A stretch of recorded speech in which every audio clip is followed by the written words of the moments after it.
Good day, everyone, and welcome back to Mommy Guide Inc. For those who are new to the channel and you do not know me yet, I am Mommy Lala. Yes, welcome to day number 6 of our Craft Everyday in August, where we will revisit all the basics of crafting, specifically paper crafting. But of course, I'm into so many other crafts, right? So we will also dive into some of those other crafts. So today, our focus is actually all about embossing. So that includes the materials and at the same time the technique as well.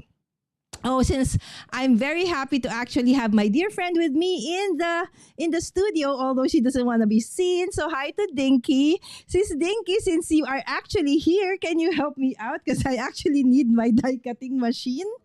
Okay, the cuttle bug. Maybe you can ask Sam where it is. It's maybe somewhere there. I forgot. Hi, everybody. Hi, Susan. Good morning. Good morning to you, my friend. Thank you so much for being here early today. And I thank you again for coming here despite I absolutely know that you are not a beginner.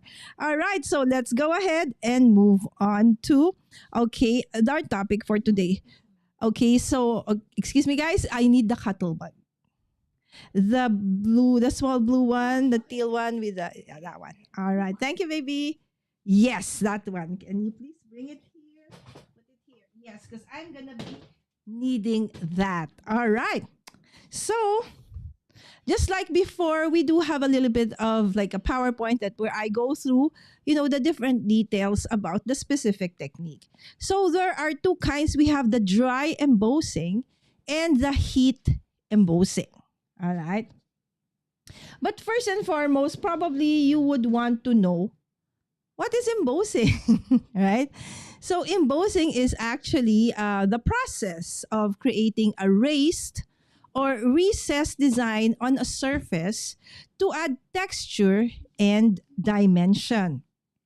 So that is what embossing is. All right.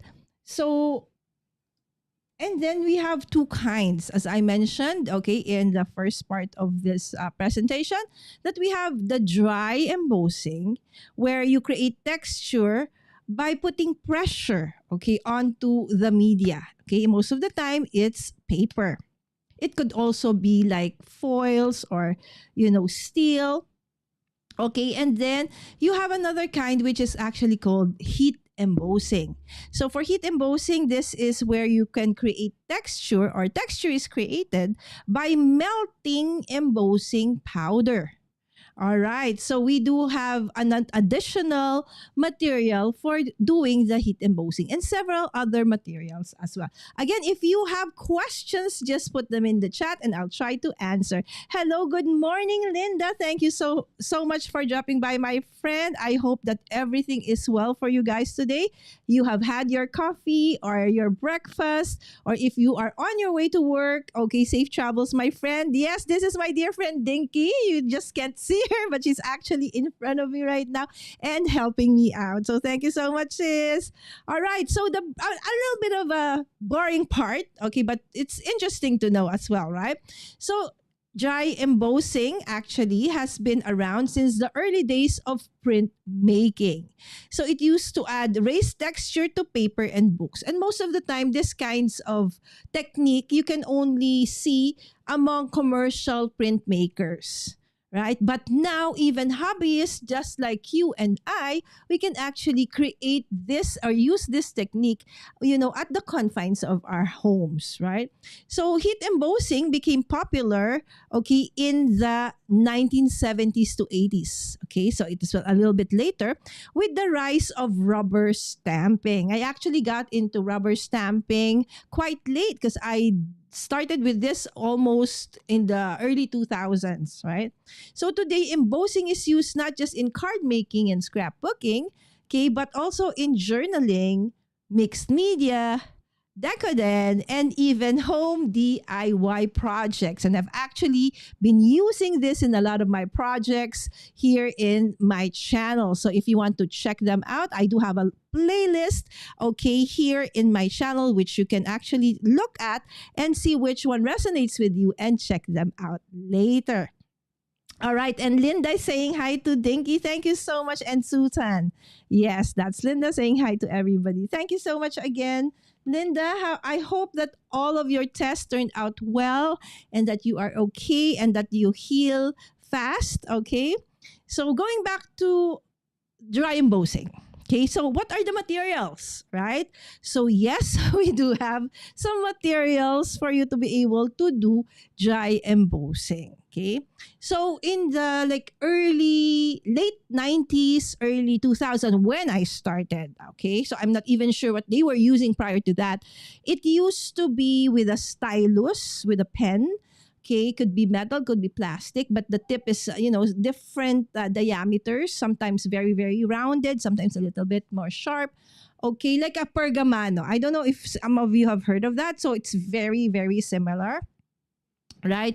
So, and then you used metal, what do you call this? Metal templates. Okay. But what I'm going to be showing you today or tonight is actually the ones that we actually do or use right now. So that's with the use of embossing folders. Okay. So for that, you need the embossing folder, the die cutting machine. All right. So we did die cutting machines, I think day 2 or day 3. I forgot already. But I did feature different kinds of die cutting machines. And I mentioned that best for this technique is actually your die cutting machines that are manual. Okay, because with the manual, you can easily sand, what do you call this? Check the sandwich, adapt the sandwich to the embossing folder, but with and then there's if you can stop it immediately, right? So the fear of breaking your die cutting machine in the process is less of a possibility with a manual die cutting machine. Again, as I mentioned in the past, always check manufacturer's suggestion. All right, especially if it's under warranty. Okay, another thing that you need is your cardstock or paper. Of course, optional stuff, you have your stylus and stencil for hand embossing. Again, this one we will not show or we will not do for tonight. Okay. Okay, Linda said, okay, update, just a short update, that she did see the doctor on Tuesday out of the sling, no lifting, pushing, or pulling. Exercises go back, and then exercises just probably light and go back in 4 weeks. All right, okay, claiming complete healing for you, Linda. All right, so follow doctor's advice. All right, so that's for the dry embossing. Okay, so again, we said manual die cutting machine. I'll show you what I use in a little bit. Okay, and then of course for dry embossing. Okay, so the thing with dry embossing is you only basically use pressure. Okay, so no heat is required. Common in card backgrounds, borders, and tags. So if you are an utter beginner and you want to test out embossing, I know that a lot of people who do planners, right? So they love, also embossing some stuff in their planners or in their tags. So this is the easiest way for you to actually do embossing. But if it's planners, you cannot put in your planner into the machine. So you probably need to get, something of a strip of paper, and then that's the one you attach to your planner. So again, it's common in card backgrounds, borders, and tags. Okay, again, another kind of heat of embossing is the heat. Okay, so of course you need heat and you need powder. So basically, this powder is actually in a way a little bit of a plasticky texture. So when you heat this powder, it melts. And then when you put the powder on top of an ink like the Versamark ink that we talked about yesterday, and then it will stick to that. And then to melt the powder, you will need a heat gun. All right, so there you go. You have embossing powder, heat gun, and an embossing ink called Versamark, or a slow drying ink. The Versamark is the brand, but if any pigment ink will do. Okay, but if you want clear, then that's the Versamark. Okay, so popular for sentiments, highlights, accents, and mixed media. All right. I know, Linda. Big hugs, my friend. I think, yeah, I understand. Love you. All right. So for heat embossing again, your embossing inks can be clear, okay, like the Versamark, or it could be tinted or colored like, your pigment inks. For embossing powder, there's a plethora of colors, and I will show you in a little bit. Of course, your heat gun. When I was starting, okay, I thought that I could use my hair dryer. Remember, your hair dryer is more air than heat. Although there's a setting where it's hot, right? But it's still not hot enough to melt the powders you will use for embossing. But what will happen is that it will just scatter, okay, the powder. So don't use your hair dryer. You can use your hair dryer if you want to, if you have later on in the stamping part, if you want to, or in mixed media, if you want to dry things a little bit faster. Okay, that one I've used and I can use, right? And of course, there's what we call your anti-static powder. Okay, sounds so highfalutin, scientific. Actually, that's just your baby powder. You can use any powder, okay, or cornstarch, basically just to remove the static. Okay, you will understand why, because if you want to have like crisp embossed, heat embossed projects, you don't want other, scattered embossing powders that might have flew, okay, while you're doing it, okay, onto the side. So it will give you a messy project, right? So you need an anti-static powder to make sure that the embossing powder will just stick to your project. Okay, of course, you need the cardstock or your other surface, whatever it is you want to emboss. All right, okay, let me see. All right. So before we go to the tips and techniques, of course, now we will show you, okay, I will show you, okay, what the heck is Lala saying and showing. All right. So these are, okay, so for dry embossing, let's do dry embossing first. Okay. So this is for heat embossing. Okay. So for dry embossing, so what you need actually, they said is embossing folders. Okay. So what are embossing folders? Embossing folders look like this, my friends. All right. So before the embossing folders, I actually showed this to you as part of the basic tools in my day one, right? So they look something like this. Okay. So if you can see, it's like a, what do you call this? There's like a door. Yeah. So it's like you can open it like that. What do you call this, She's?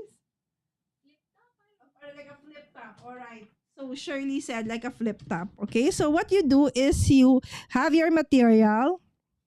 Okay. You put it in between.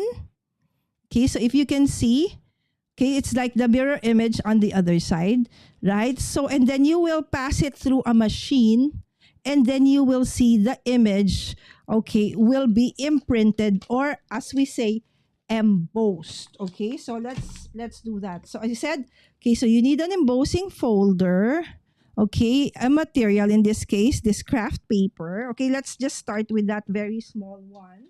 Okay, and then a die cutting machine. Okay, so I did showcase about, how many was that? I think they counted about 19. Okay, the other day that I showcased. Okay, so but as I said, this is my favorite, okay, machine when it comes to embossing, because somehow this one, okay, for one, it has like a rubber edge, I mean bottom, where if you have a non-porous surface for your base, it actually sticks to that, so that when you're doing your you're running through it, okay, it doesn't move. And then if you can see, this is quite wide, so adjustment from a regular or a 2D embossing folder to a 3D is quite easy. Okay, I'm just looking for, okay, some tools, okay, or plates I have here. Okay. So just like any other die cutting machine, okay, so it comes with plates, right? So you normally have your base plate and then your cutting plate. Okay. For embossing folders, they do come in different thicknesses. Okay, so this is the very basic one. It's 2D. Okay, so you have your, okay, for this one, depends on your machine. Okay, so you can test it out. See what happened. it easily went through, right? So there should be a little bit of a pressure. So that means that this is not the right sandwich yet. Okay, so I will do it gradually. Okay, I will do it gradually and see. Okay, if I add a little bit of a shim, this one is a rubber embossing mat. Okay, and then I will add that, and then I will run it through. I feel a little bit, but still not enough. Okay, so I will make it a little bit thicker. So let's do, okay, another plate.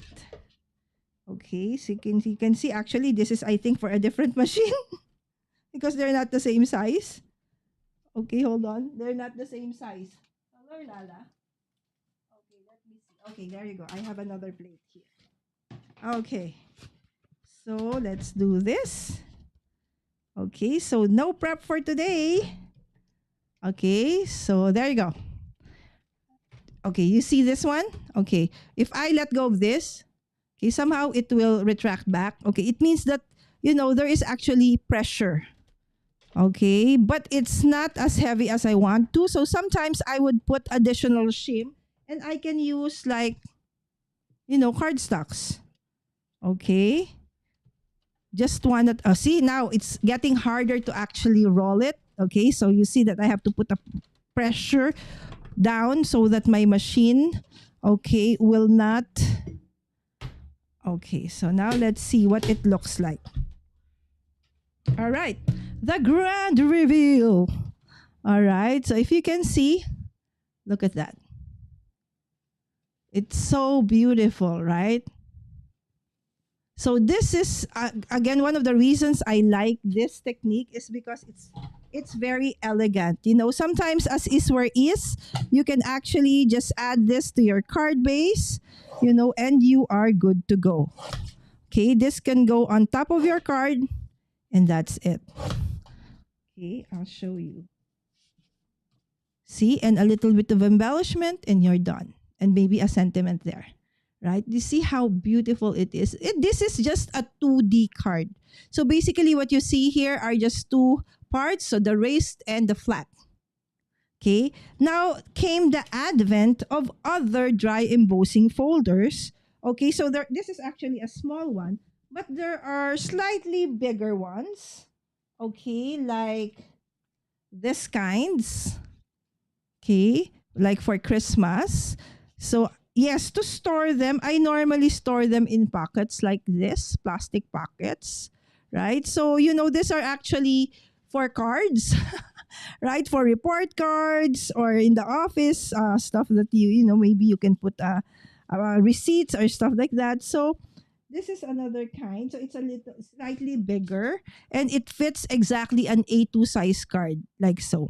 Okay, and the front, you will know that that's the front because you have there the name of the manufacturer and the title or what it is, the name, right? So that's the back. So just like what you did, you will also put it in the sandwich and then run it through your die cutting machine. Okay, so that's how simple, okay, dry embossing is. Okay, so if you have questions about that, you want me to show it to you again, just put it in the chat and I will do so.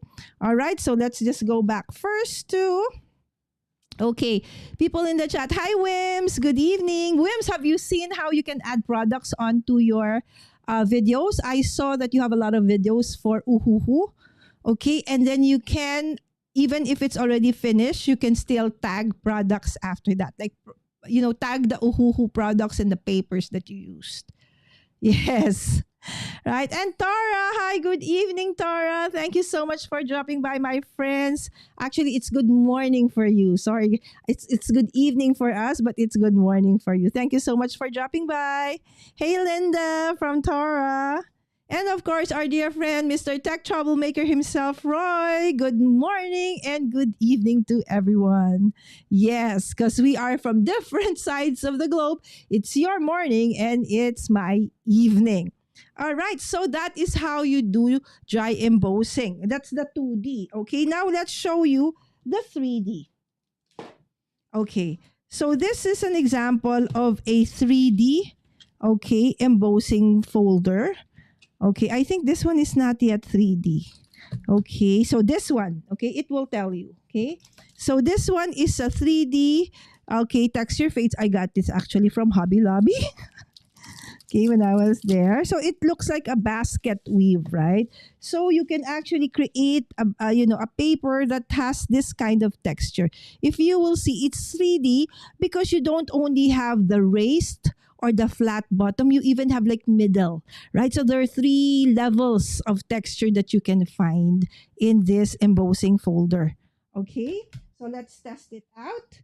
Okay, so again, okay, when you are using an embossing folder for dry embossing, please, please, please be very careful, okay?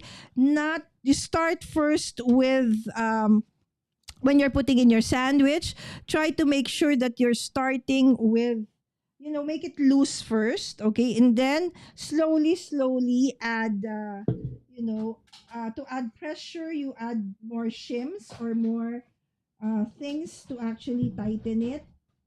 Okay, hold on. I'm looking for the plates, so the cutting plates. So let's see, because this is a 3D embossing folder, if this is enough. Okay, so normally remember you have your plates. Okay, but if I do that, I cannot even, okay, I'll show you. I cannot even, okay, I cannot even put it inside because it's too thick. Okay, look at that. It won't even fit. See, it's taller. Therefore, you have to adjust your shims. Okay, so I will remove one of the plates. Okay, and then just use the base plate, this one with my paper inside and this. Okay, and then let's try to do it. Okay, so let's open and close. Okay, and then slightly, when you put it in, if you have a very wide base, like remember when you're driving and you have a hump, right? So you don't go straight directly like that, right? Normally you veer a little bit towards the left or right. So it's not too hard on the shocks. The same thing for the gear of the die cutting machine. Okay. So and now I feel that this is right because I can actually feel a little bit of a pressure, but not too much. Okay. And then sometimes I would go back again to make sure that, I feel that this is not like, okay, but still, look at that. Look at how pretty that is. Right, Shirls? It really looks like it's part of a basket. Right? And also, if you are using a paper that's very thick or that's crisp, right? Very, what do you call that? Crisp paper, very easy to tear. Sometimes thicker paper may not always be the best. So what you do is you would spritz it with a little bit of water. I'm trying to look for my spritzer. Okay, maybe it's somewhere here. I cannot find it. Okay, there's so much stuff here I can find. So you spritz a little bit of water to soften the paper a little bit. Okay, so we use that as well. But look at how beautiful that is. All right, so let's compare it with the previous one. So you see, this is a 2D embossed folder and compared with the 3D one. So you see the impression is better, more realistic in the 3D than in the 2D embossing folder, right?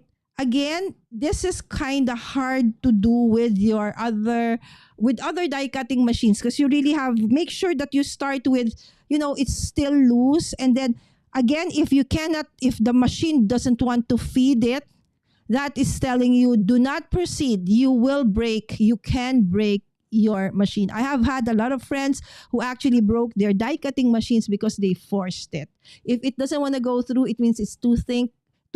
Look for the perfect sandwich. Okay, so no matter what machine is, that is the, what you call that? That is the rule of thumb, so to speak. Okay, if it doesn't want to be fed, like for example, as I told you earlier, okay, where is the other plate? Remember, with the 2D, I put this one and then 2 plates, right? With this one, see, I can't. Because it's actually or even if I try, pushed it hard, see, I can't. It won't move. It means it is not the right sandwich, okay? Even if you might probably be able to force it, but then you're going to break it. Okay, so That is the only thing that you need to and to be careful with when it comes to dry embossing, because you actually need an embossing folder. I actually, maybe you would ask, have you ever destroyed one? Yes. Right? So after a while, because I created 500 invitations with a specific texture, like under the sea texture, like a ruins kind of thing, right? So it's like a sunken ship, something like that. So I passed it like 500 times or more. So eventually this part gave away. So I had to, like, to make sure that it's still gonna end up, being where it's supposed to. I had to, like, put a glue, not glue, but sticky tape, right, to keep it together. Okay, so be careful as well.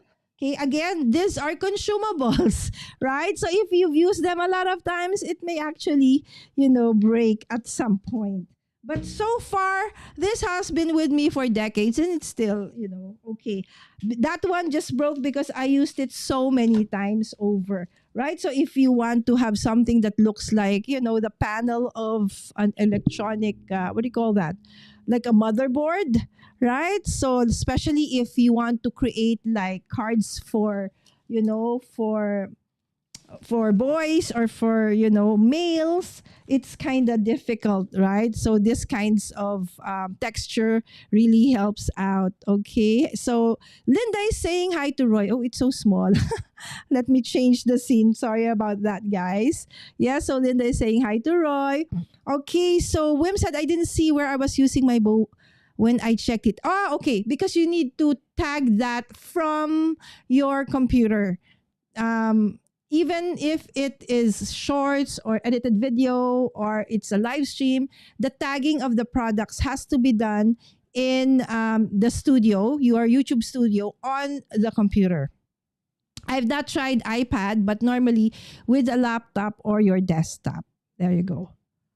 Yes, I sold my manual one, got an electric one, and a Cricut, said Linda. No tomatoes on that sandwich. Yes, definitely no tomatoes. And Yvette, good morning. Good morning, Yvette.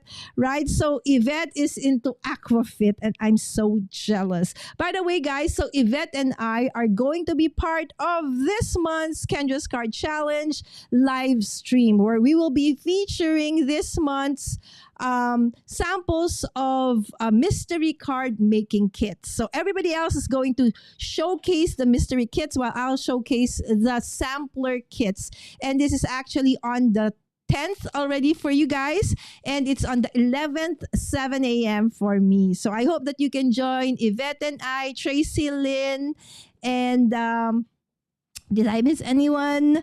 And of course, our guest is Alicia, okay, of Crafty Al, for that special live stream. Yeah, so Wims is gonna check it out. We're talking about the tagging of products on YouTube now, my friend. So it has been rolled out in the Philippines. I know it's been there for you guys for a very long time in the western side of the globe, but for us, it just started recently. Oh, you're still working. Thank you so much for watching, Wims. Sorry I missed yesterday. I had an awful migraine and slept in. Yvette, I've been actually having migraines as well, because I have a very bad sinus condition. So, but, my dear friends has been helping me with that. So actually, the other day I was supposed to not be able to go live because it was terrible. So I had to actually take, migraine medication so that I could go live. All right, so that is for dry embossing. Now, how do you do heat embossing?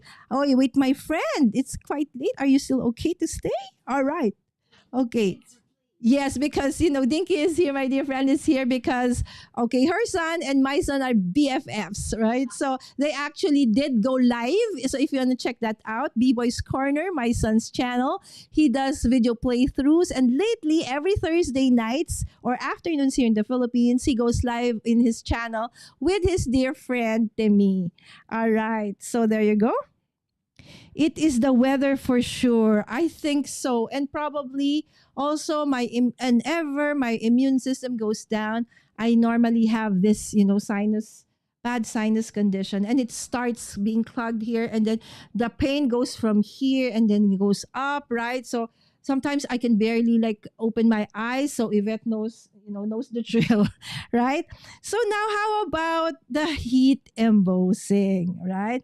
So the thing about heat embossing is you can actually put or do it on any surface if you want, right? Because the thing with a dry embossing folder is, let's say you have your notebook, you can't put your notebook in an embossing folder, right? But you can, choose to, get a material, maybe you want to put in a tag or something, and then you can dry emboss that and then stick it to your journal or your card, okay?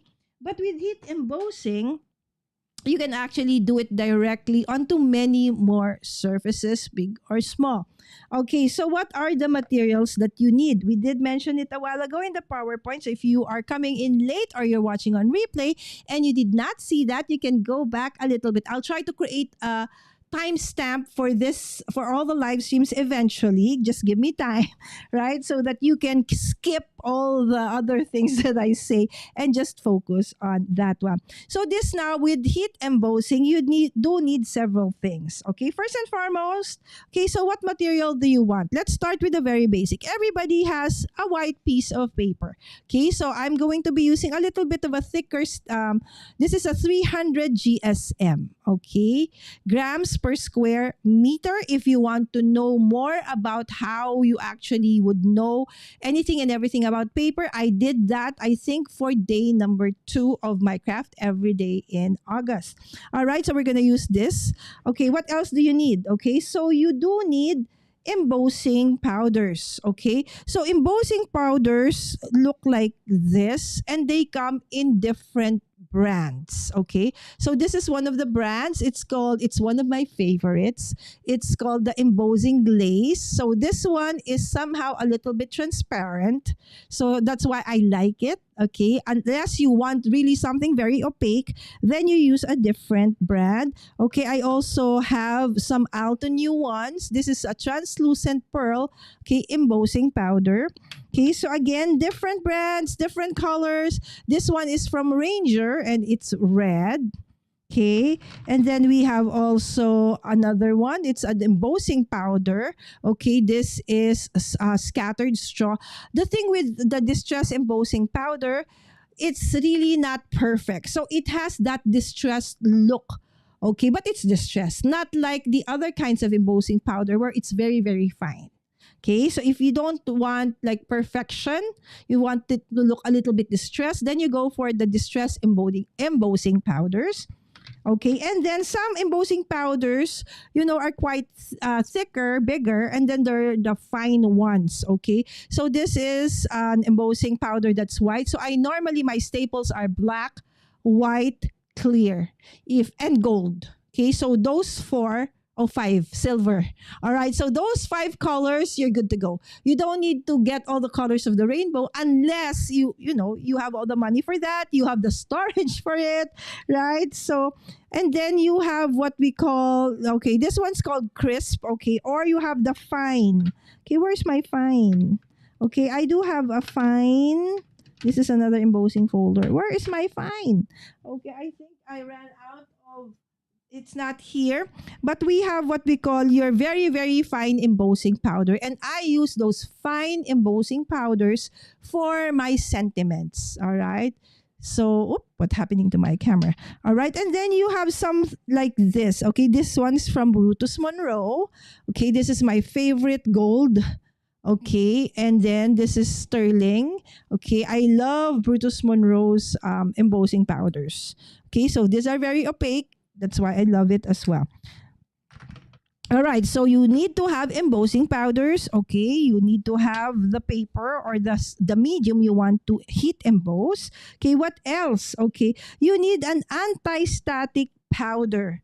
Okay, so JCC just simply means Joyful Crafters Club. So normally I label all my stuff because when we are crafting together with other people, so sometimes we might have the same materials, right, same stuff, and then you will do it. So you sometimes some other by accident they actually unavoidably accidentally get it. So when they see, oh, it's JCC, so they can return. Okay. So anti-static powders can come in containers like this, right? So it does have like a brush tip where actually if you keep on doing, like, you see there's powder coming out.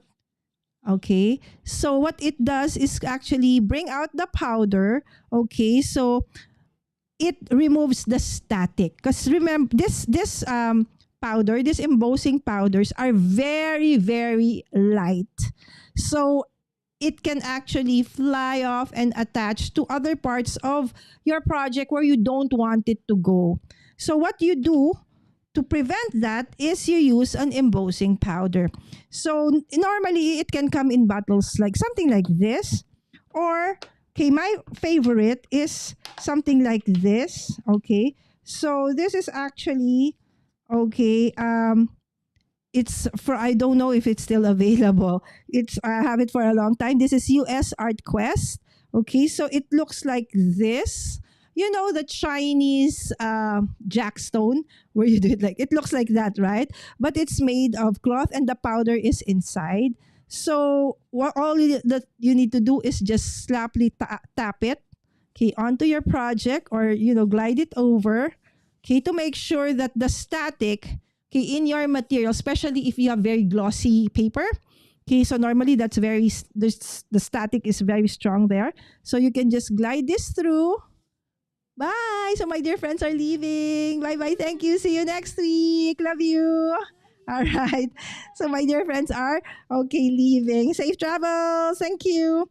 All right. So you can use this kind, or for this one, the same. Okay. So what you do is okay. So before you do any heat embossing, make it a habit to actually make sure that you don't that you put this in, so that you will prevent unnecessary, heat embossing of stuff that you don't really want to use. So if you've used it all, this is what it's gonna look like when it's already used up. Okay, so from this very fat one, it would look like this because the powder has been used up. Okay, so different brands, just different look. This one is a little bit bigger. Okay, but all of them, basically the purpose is to remove static from your paper so that you will have very crisp and clean heat embossed projects. Okay, so if you can see my table, there's bits and pieces of powder.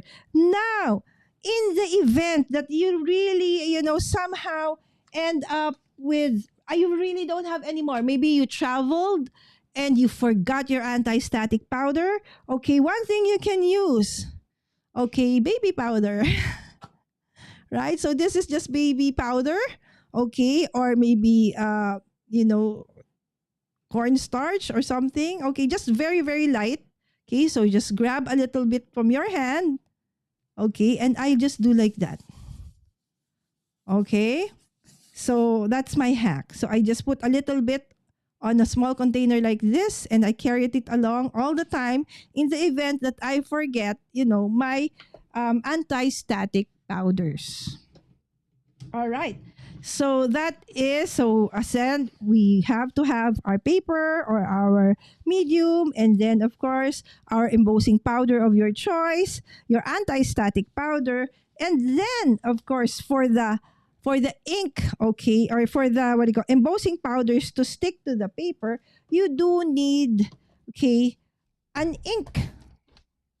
Okay, so normally that's why I have a lot.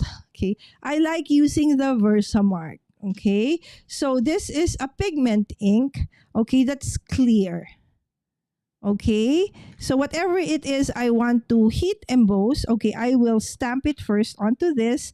Okay, and then I will heat emboss it. Okay, so before we proceed in doing the embossing, okay, let's proceed first to the tips. Okay, the do's and don'ts. Okay, Wim said, okay, not here. It's too small. Let's transfer to this. Wims is asking, have you tried dry embossing with other materials instead of, say, a real basket weave and get impression, or a real... Yes. Yes, you can. It has been done. I have tried it. But the texture that you get is not as crisp. right? So not lace, but I've tried different like other materials. As I said, excuse me, before the advent of the embossing folders, it was actually just metal, like stencils. So you have two of the same, and then you sandwich it together. Okay, and most of the time it was metal. I still have those, but it's not here. It's in the club hub of the Joyful Crafters. It's in there. All my retro stuff are actually there. So if ever you get to visit, you can try the retro stuff of doing dry embossing. Okay, so there, and I think so too, Yvette. That is why I only bought clear powder, but I haven't tried it yet. Okay, so I think Yvette mentioned something here. A good way to get color embossing is to use a color ink, like Distress inks. Okay, and emboss with clear powder. There you go. A very nice hack already. So if you are a beginner, right? So, and you also want to probably buy, some distress inks. As we said, these are specialty dyes that you may want to actually also buy a little bit of, because they're super amazing. They can do a lot of techniques with them. Okay. And Wim said, I'm going up. It's like instead of going, I'm going up. Okay. And I thought that there's wet embossing, because I remember when we were doing printmaking in the University of Fine Arts. Yes, Wims is actually a learned artist. She graduated as one of her courses. She actually has I know she's also an engineer, and then eventually she also has the passion for the arts. So she eventually went to fine art school. That's what she is mentioning here. So wet the watercolor papers first so that it's softer. Yes, we also do that, especially with papers that are quite thick. Let's say you have 300. It's nice that it's heavyweight, but sometimes the thicker paper can break, right? So when you use especially 3D embossing powder, I mean folders, so we normally spritz it with water first, right? To somehow make the paper a little bit supple, right? So it won't break. There you go. So I'm sure that the inspiration for the concept for the embossing folders is basically, the one that Wims learned in university. Okay. Okay.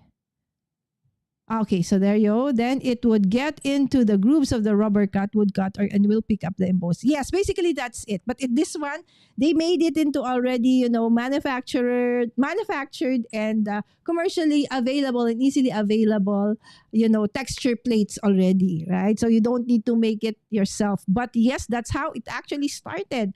And still does, right? So you can do that with what Wims has said. Okay, so materials like rubber and other stuff. Okay. So there, you're going back to, how it actually started. Okay.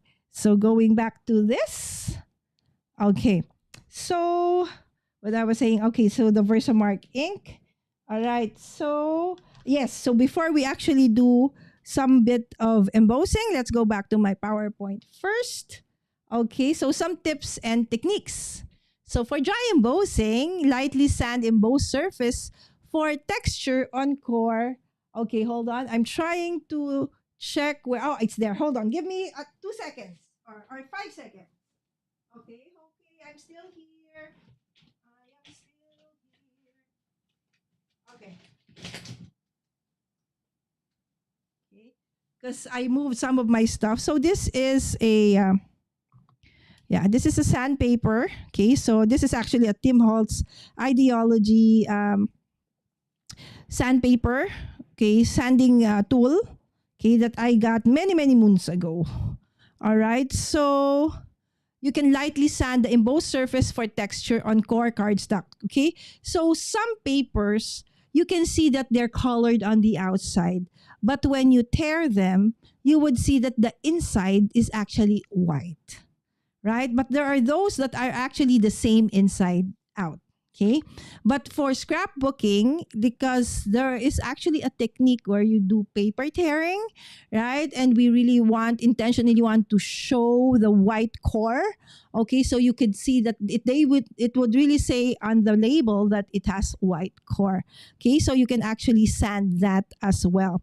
So ink the folder for a faux letter press effect. Okay. Or you can also ink the folder. So some of the techniques I will not do today because it will be part of the mixed media part, right? So there you go. Okay, another now tips for heat embossing. Again, use an anti-static tool to avoid stray powder and don't overheat. Move your heat gun as soon as the powder melts. Okay, we'll do that in a bit. And use colored powders for drama. Clear powder over dye ink for a shiny look. Okay, so that's what Yvette actually mentioned. And then we also have this special embossing powders, which we call UTEE, ultra thick embossing enamel. Okay, or elements. So that one, after embossing, if you want to make it a little bit thicker, you can emboss again. Right? So just heat it again and then add powder and then you can come up with, thicker, okay, embossed elements. You can also do embossing on vellum, okay, on acetate, on craft, dark cardstock for contrast. And of course, you have also other crafts where you can use embossing. Like mixed media, where we're going to be not showcasing it tonight, but we're going to do it when we actually do this craft. And also for decoden, again, we will show that embossing style when we actually do decoden. All right. And of course, for fate journaling, okay, so maybe we can show some of that tonight. And of course, your gift tags or boxes. So you can add dry embossed textures for a luxe feel, maybe on the cover or on the tag or some elements, maybe the borders, right? So it can be not just flat, but a little bit textured. Okay. So my challenge for you today, my friends, all right, is create an emboss project. Okay, using either dry or heat embossing techniques. So share in the comments or tag Mommy Guide Inc. using Craft Everyday in August, CEDA or CEDA 2025. All right, so let's go back to our heat embossing. Okay, of course, I forgot to mention. Okay, another thing you need, of course, you need to melt that embossing powder with a heat gun. All right, so this is a generic, very cheap heat gun. All right, so in the Philippines, this is actually less than, so in the US, let's say, it's probably the cost of coffee. Okay, a cup of coffee. Not even Starbucks. So that's how cheap this is.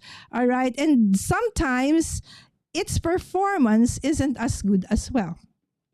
Right? So because my nice embossing or my heat gun is in the other or is in the club hub or in my office. Okay. But what I have right now here is this one, my alternative one, and a heat tool. All right.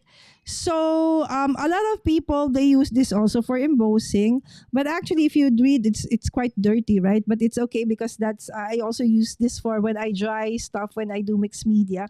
So it's really more of putting heat. Okay, so drying things up. Okay, so it doesn't really get very, very hot. So if you're gonna use it, it's gonna take you a long time to emboss. So use a heat gun that is really meant for embossing powders, right? There's so many brands in the market. Like I know Jennifer Maguire uses a Wagner, and other manufacturers have their own lines as well. Okay. Uh yes, it is. Actually, it is made of a plastic material that okay, let's make Wims bigger. Right, there you go. Yes. Okay, and then it will melt. Okay, just it's made of a composite material, but definitely made majority of which is plastic. All right. So, of course, we need an image. Okay, so because this is really for utter beginners, so let's make it easy. Okay, so I am thinking of, okay, so let's pretend that our beginners, okay, hold on, I'm just getting a stamping block. I'm getting a stamping block, my friends. All right. So maybe our beginners don't have, um, a stamping platform yet. This is a stamping platform, so it makes stamping easy. Okay, and you always come up with, almost perfect impressions because you can go back to it. Okay, so what if, okay, you're a beginner, you don't have that, you can use stamping blocks like this. All right, so you can buy it in craft stores, online, what have you. Actually, before when I was starting, I didn't even have this. I used the CD cases, right? So any porous, I mean non-porous material that I could find that my stamps, okay, would stick. Okay, so normally we use a stamp. Okay, so where is the stamp that I actually want to use with this one? All right, so I chose this. Okay, so I love sentiments. I love heat embossing sentiments, right? So I don't know what it is with sentiments that's heat embossed. It's more elegant, it looks nicer than just the printed one, right? Printed one is fine, but it when you emboss them, it really like levels up. Okay, so this one is from Concord and Nine. Okay, so this is one of my favorite sentiments. So if you see like miss you, let's hang out, miss you, sincerely me, miss you, sending hugs. And then you have thank you, best person ever. Thank you so much. Thank you like crazy. So you can, combine like so. Okay, so let's try, okay, doing, okay, maybe thank you. Okay, so I'm just removing, okay, the stamp. Okay, so these are polymer stamps. This is what, if you are going to buy a stamp nowadays, they normally come in, things like this. Okay, hold on. I'm just going to get an old kind of stamp. Okay, hold on. I forgot.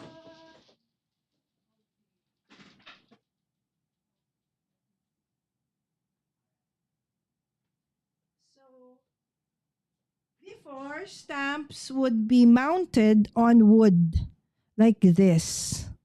All right. So these are called stamps. Okay, wooden red rubber stamps. Okay, so they more normally are rubber, and normally it's red. Okay, and then you have the wooden handle. Okay, so that's how it looks like before. Okay, but then these are harder to store. Okay, and then a little heavier and more expensive. So with the advent of the polymer stamp, it has become, cheaper to actually get impressions using the, stamping techniques. This is quite small, so I'm going to get a longer stamping block. Hold on. All right. And this is what we used to use for stamping with the rubber. Okay, this one. I'm not sure if I can find. All right, you know what? Because this is more for stamping, so we will do this during our stamping episode. Okay, for this one, we just want to focus on, okay, heat embossing. Okay, so it's still not big enough. Okay, so I will get, okay, a bigger one. All right. So make sure that whatever you're gonna use, that your stamp actually 100%, fit into the block. The nice thing about these stamping blocks, they have grids, so you know if they're straight. Okay, as well. Okay, so it's quite big. All right. So what did we say? What's the first step? Okay, so let's move our. Okay, so we will use our rubber stamps when we do when we feature the episode for, okay, stamping. Okay, so let's prepare this first with, okay, anti-static powder. Okay, and then after that, okay, sometimes there's too much, so I just do like that. Okay, so prepare your stamp. Okay, and then I will use my clear. Okay, I want to use my clear embossing powder ink. This is the Versamark. It's a clear pigment ink. Okay, so normally you can do like that. Okay, so if you have a bigger, but in my case, to make sure that it really, sticks to it, okay, I normally twist like so. Okay, and then don't press too hard because you don't want to ink the flat part. Okay, you only want to ink the raised one. So that would also prevent, additional or none, or what do you call, embossing powders from sticking to the parts that you don't want, okay, to have to be embossed. Okay, so sometimes when I have like somehow accidentally, okay, I have excess on the side, so I will just, clean it just to make sure that I will have, cleaner prints. Okay, so like so. If you will see, okay, you'll see the, a little that this has already been ink. Okay, and then normally this is a glass mat. Although this is going to be a little bit part of, stamping already, you don't want to stamp on a hard surface. Okay, so you do want to stamp on a surface that's a little bit hard, but can still give you a little bit of a give. So that when you press on the stamp, right? So the impression is you're assured that it's gonna imprint better. Because if it's hard, then it's just gonna stay up to that point, right? But if you have something like a stiff rubber like this, right? So it can go okay down. Now this is not gonna be perfect because I'm just using a stamping block. Okay, so what I'm gonna do is I'm gonna put it down. Okay, and then I'm gonna push it. Okay, but I'm not doing like a CPR.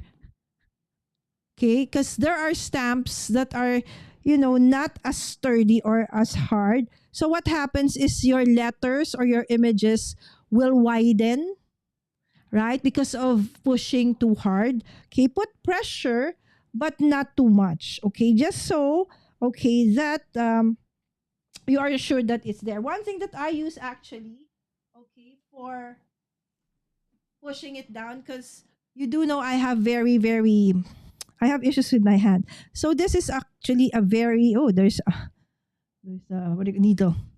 Okay, this is a dry eraser for whiteboard marker. Okay, so I use this to actually, put pressure. Okay, whether it be a stamp platform or, okay, something like this. And then when you remove it, don't move it to the side. Lift it up. Okay, not to the sides, lift it up. Okay, and then up. Okay, although you can't see it, but there's that impression of thank you. I don't know if you can see it a little bit. All right. So let's see. Okay, and then we will do that same thing, but with a, what do you call that? A stamp platform. Okay, and then I will get a piece of paper. Okay, but this one I normally use a filter paper. Okay, and then I will put that so that excess, embossing powder will just get to that. All right, and then let's do gold. Again, one of my favorites. Okay, the Brutus Monroe.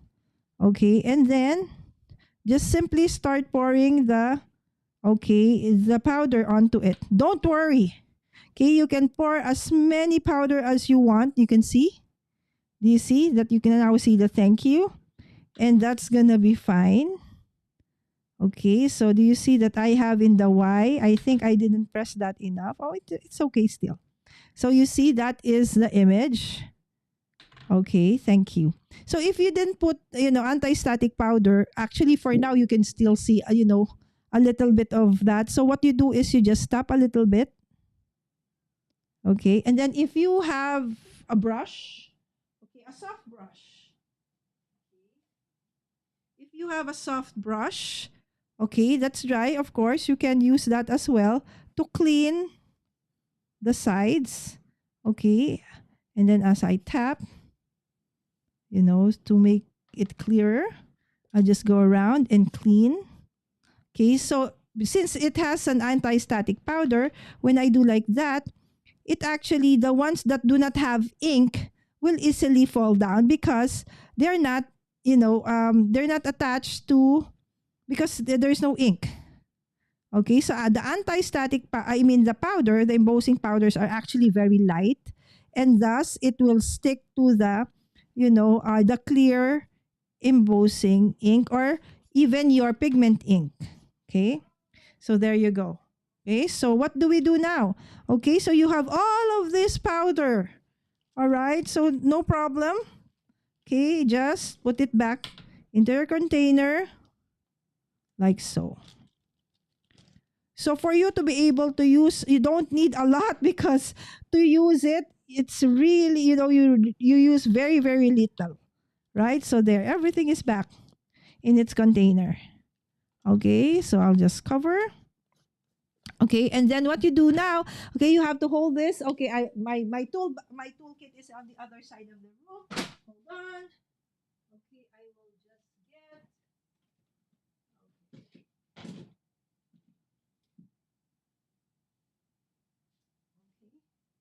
So I will get, tweezers to hold it. I suggest that it has to be, somehow there's rubber there. So even if you need to, introduce heat, then you will not, get burned somehow.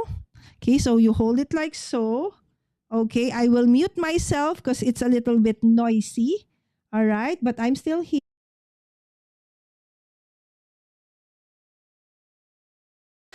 I just turned it on. You can hear it. It's noisy. Hold on.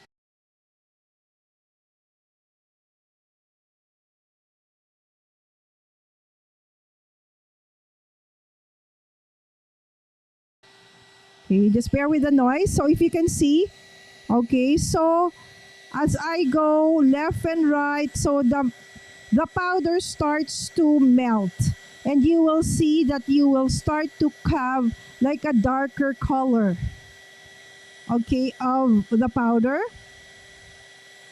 Okay, so you will see, some parts of the sentiment where I wasn't able to put a lot, okay, of the powder or the ink. Okay, there you go. And you don't do it like this. You move your embossing, or your heat gun left and right like so. And sometimes it's also nice to hit the back side of your paper. All right, so like that. Sorry about the noise. Okay, so this is now what it looks like. Again, we just use, okay, a stamping block for this one. All right, so that's how, an embossed, sentiment looks like. So now let's use you know, a stamping platform. Okay, so we'll do the same, thing that we did earlier on. Okay, so we need to, okay, anti-static powder. Okay, and then since I don't want to use a magnet, okay, so I will use one that has a sticky mat. Okay, so this one is a sticky mat, so you don't need to, hold it. Yeah, I do have a magnet still on this one. All right, so I will just put it onto a side like this. Okay, and it's a sticky mat. All right, and then I will put my thank you stamp. Where's my thank you stamp? Where's my stamp? Okay, there you go. Okay, so where I want it to go. Okay, but first you have to clean your stamp. All right, so normally I just clean my stamp. Okay, so we are not really focused on stamping today, but I'm just showing you a basic one so that we can do embossing. So I think I should have done stamp first before embossing, right? Anyways, okay, so after you have, removed the previous ink that was there, okay, so you put it where you want to stamp it, okay, and then choose the one with the flat side up. Okay, so the one that has a text, ridges. Okay, that's the one that goes onto your paper like so. Okay, so let's say I want it like that. I will close the door of my stamp platform and it will pick it up.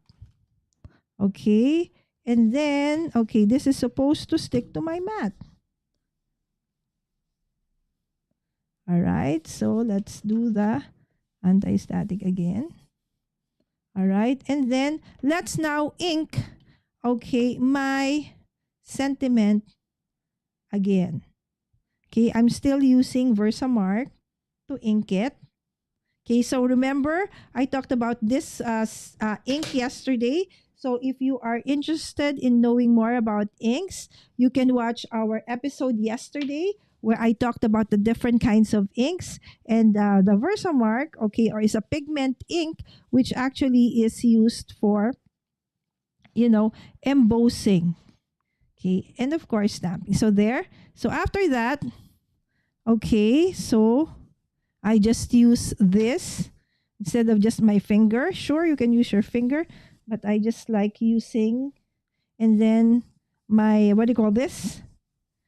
For this is really for a whiteboard marker eraser, right? Okay, and then, okay, so if I want, okay, I think it's okay because I already see it. But let's say you feel you didn't make a, a mark, perfect mark. So you can go again. Okay, go back again to the, what do you call this? Stamp it again. Okay, stamp it again. Where you feel you might have, somehow missed it. Okay, so maybe the K, maybe the T, normally the edges, okay? And then clean the sides, okay, if ever you accidentally put in, oh, okay, slowly, don't do that, okay, slowly. All right, so you can, the point is you can re-ink again and again and again. Okay, and then after that, you simply lift it, remove it from your stamping platform. Of course, don't forget to clean, okay, your stamp. Cleaning your stamp depending on the ink that you use. Okay, normally baby wipes is enough, but if you use like solvent inks and other stuff, I do have, a list of what to do. Okay, in yesterday's episode. So you just grab a tweezer to hold it. Okay, and but before that, of course, we need to put our, embossing powder. So let's say for this one, of course, we want to simulate, so we'll see the difference, right? So we'll use the same embossing powder. Okay, so again, liberally put embossing powder. Okay, so I like to put a lot. Okay, just because. Okay, so you see that there are parts where it's stuck because maybe I accidentally added um, embossing ink there. Okay, from the door. Okay, do you see the Y? I kind of missed a spot over there. All right, so I do want to do that again. All right. Okay. So, okay, I can see like a stray over there. All right, so let's just put this back like so.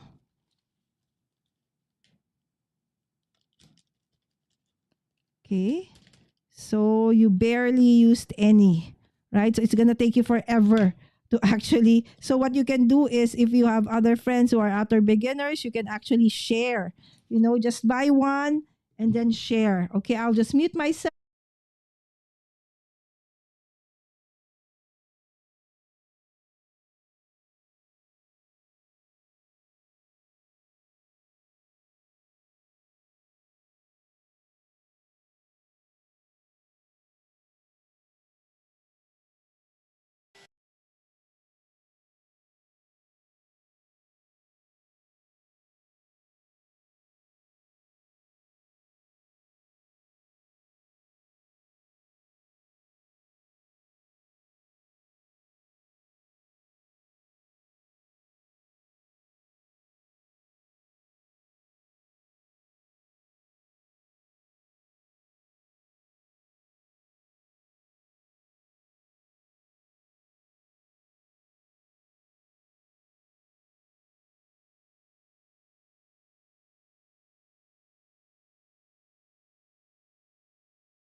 like that. All right. So now let me go back to the chat. Sorry, I just needed to focus on, doing this first. All right.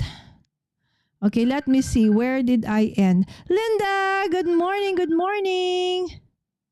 Do not snort the embossing powder. Yes.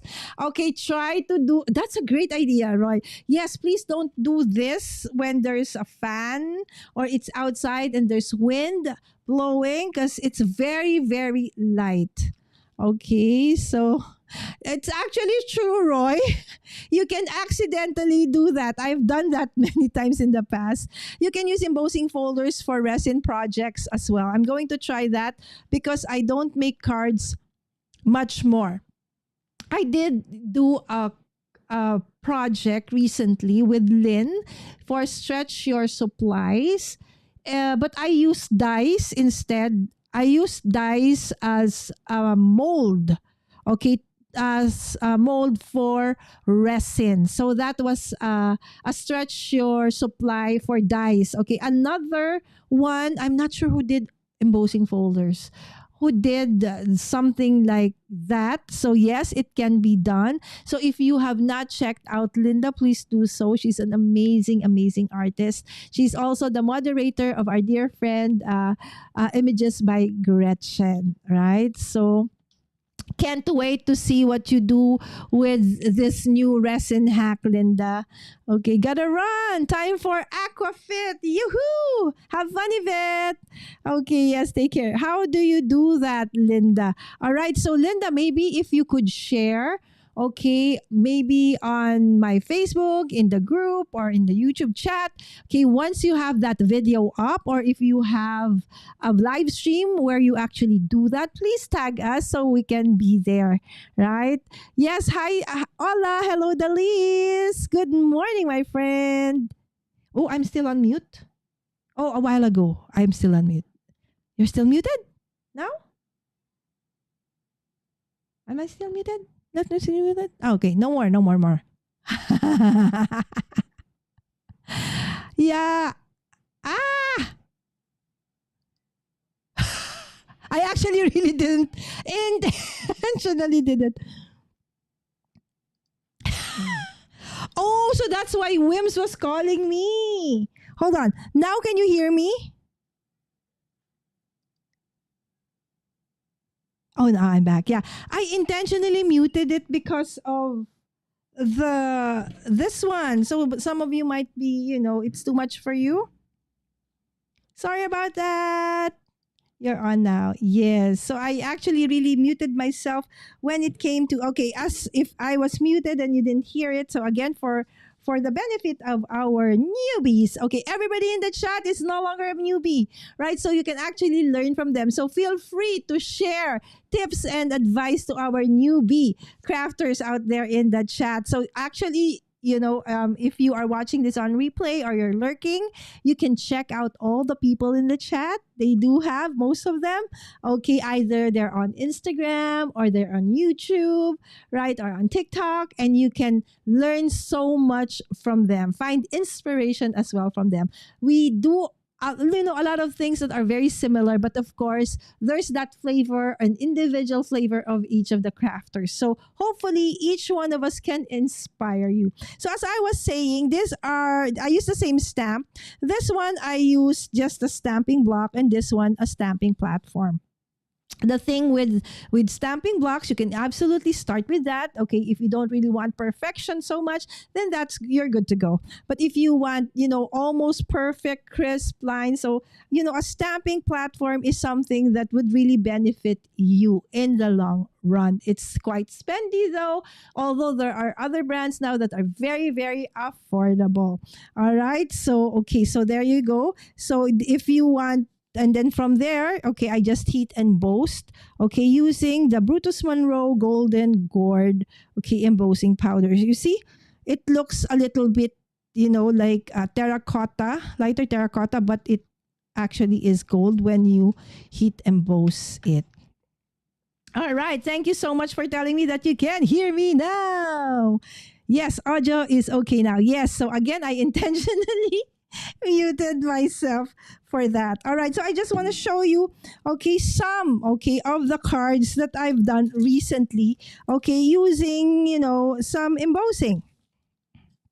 Okay, so these are actually a little bit of, embossing using different textures already. So there are actually embossing powders that do have texture. All right, so you can see that this is some of them. And then most of the time for my sentiments, okay? So this one is for Doodlebug. Okay, I did maybe last 2 years ago, last year ago. If you can see, this is vellum. So you can see slightly see the background. So you can actually heat emboss on vellum. See, there's the texture. And this one is actually this one. Okay, that's no, that's not the tattered rose. I think that one is, where is that one? Okay, hold on. There you go. This is the antique linen. Okay, this distress glaze. Again, I mentioned distress glaze is a little bit, less opaque, so you can transparent, so you can see the background still. So it's nice, right? So okay, and then this one is again, I think that same one, ink, paper, stamps, and you. All right. So again, my go-to use for, I even, this one. Here's a little paper hug. Okay, and then you can use this one is, I think, the where is this, the orange one? Where is it? I cannot find it. Oh, it's not here. It must be somewhere. Anyway, this is the orange one, Happy Crafting. All right. Again, it's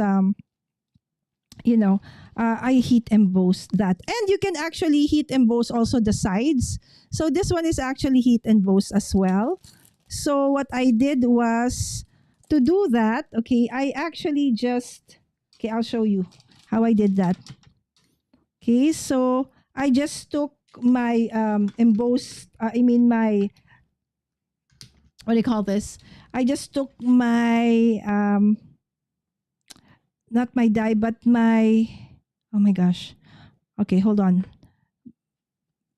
You have your die and you have your, what's the other kind of ink, my friends? Okay, I am, okay. My mind, what is happening to me? Okay, so you have your die and your, gosh, see, that's what's been happening to me lately. Okay, I keep forgetting things. Okay, let me see in the chat. Hi, Reagan. Okay, so what I do is I just glide this onto the sides. Okay, like so. Okay. Making sure that it's only the sides. Or if you want, you can put a little bit more than that. Okay.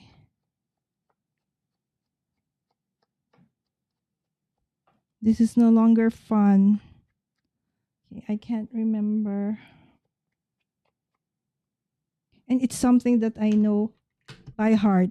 All right, hold on. Okay. There you go. Pigment. Unbelievable. How can I forget pigment? All right. Okay, so what do you want the other color to be on the sides? So maybe let's use silver. Okay, so what I do is I basically just add powder onto the sides. So you will see that you have a border, okay, that you can actually also emboss. So you don't need to just emboss, the stamp or the folder, whatever it is you want to come the images from. You can also just simply have that, look of distress, kind of distress. So normally I use gold for the sides for this one. All right. And then, okay, I will just, okay, but before we do that, we make sure. Imagine, guys, it took me what? How many minutes to remember Okay. What, okay, other the other part, the counterpart of die. Oh my gosh.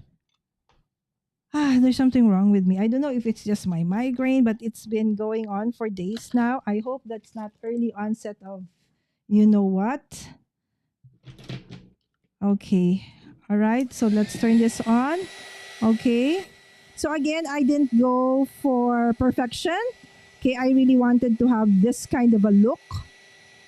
Okay. So it's like an imperfect side, like a signage of some sort, right?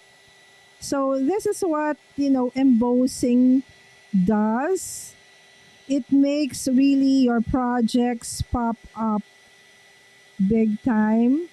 So other than, heat embossing, another thing I like is foiling. If I want to create very fast cards or projects, say I have a gift and I want to make a card that will accompany it, and I don't have the luxury of time, normally this is my go to technique, or I foil.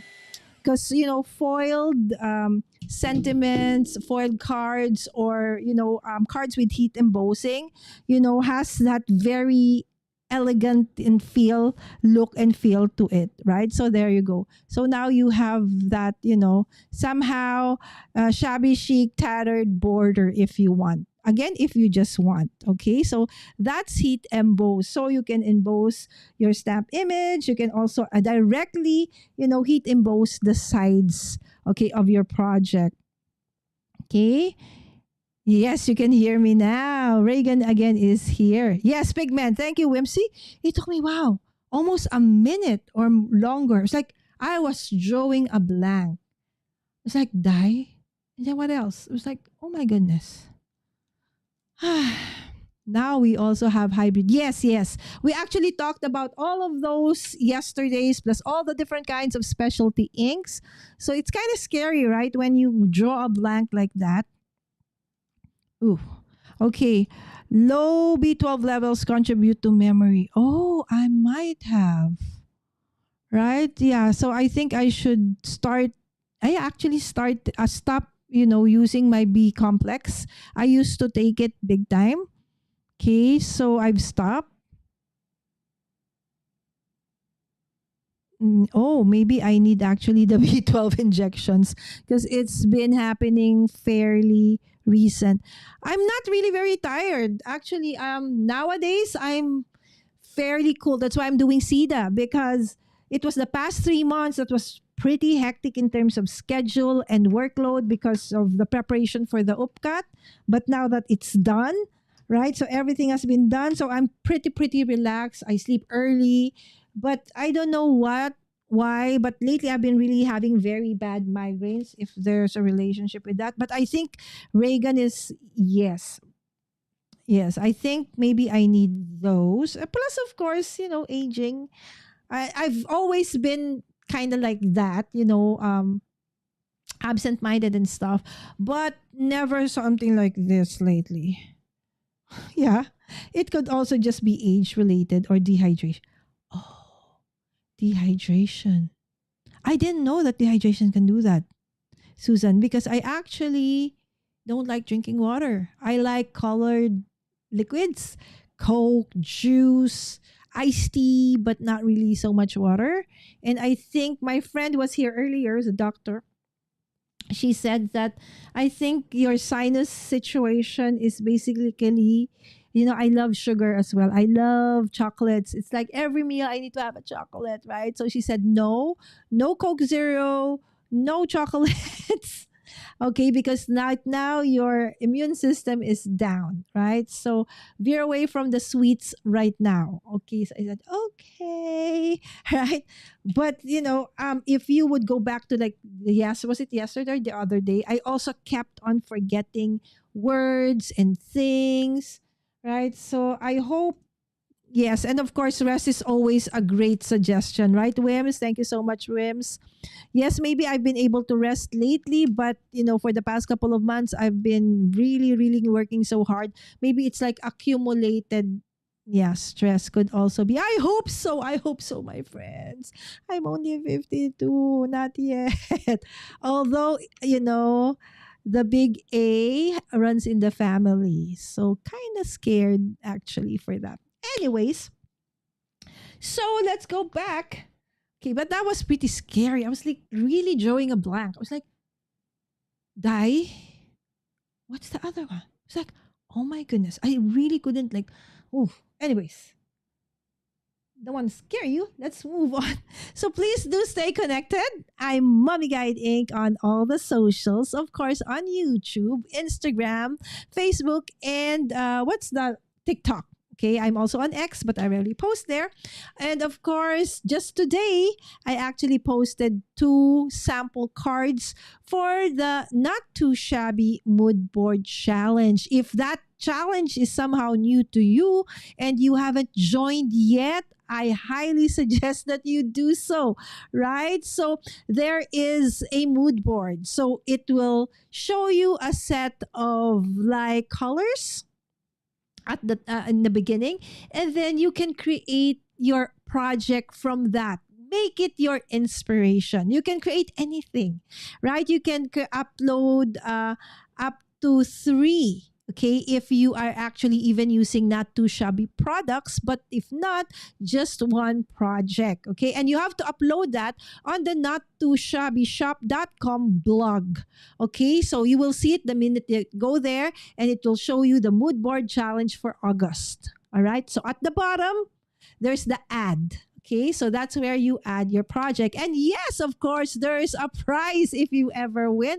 There's a $15 GC for you to shop, okay, and use at the Not Too Shabby shop. So it's such a win-win, okay, for this challenge. So I hope that you would try that out. And again, I did, showcase 2 examples. So that one again, I was talking to Lynn because we were preparing something. So it's like, Lynn, I showed her the card.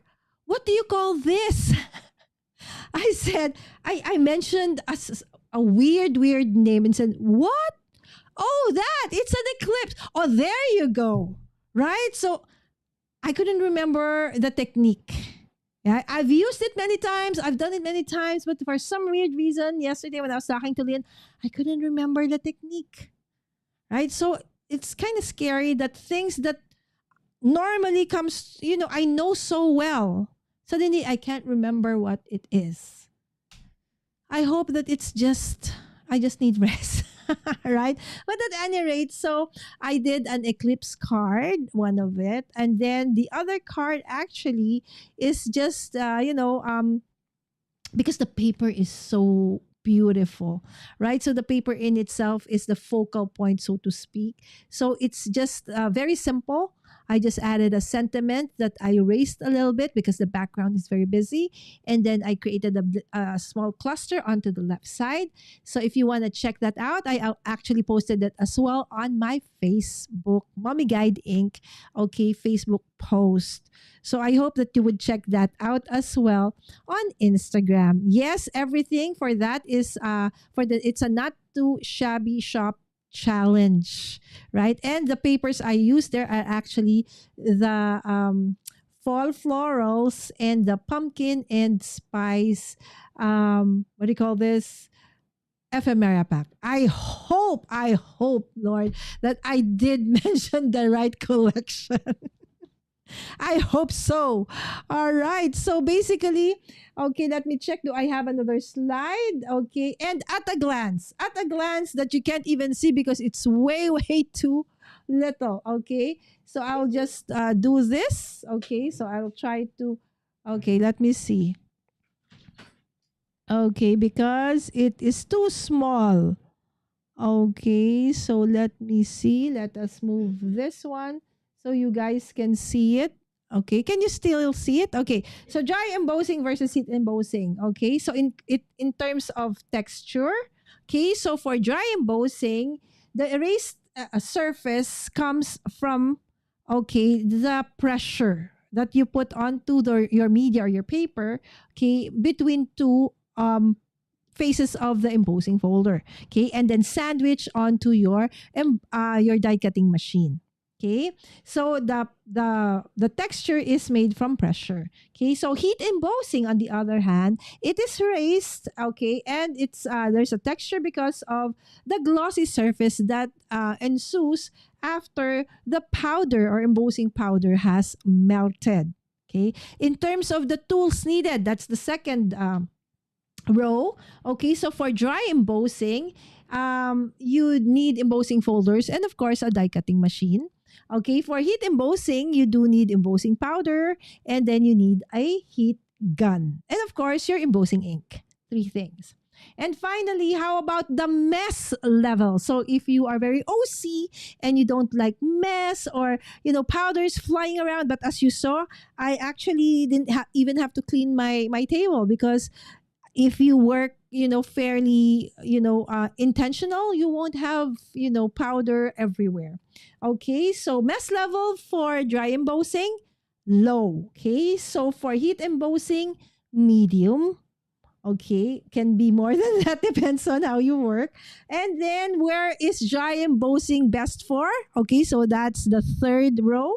Okay, it's best for backgrounds and layering. So if you have a very, very simple technique that you want to use for your projects or your card, then to make it a little bit more just interesting, having that embossed background, the dry embossed background, okay, it can actually add millions of wow factor to that very simple card.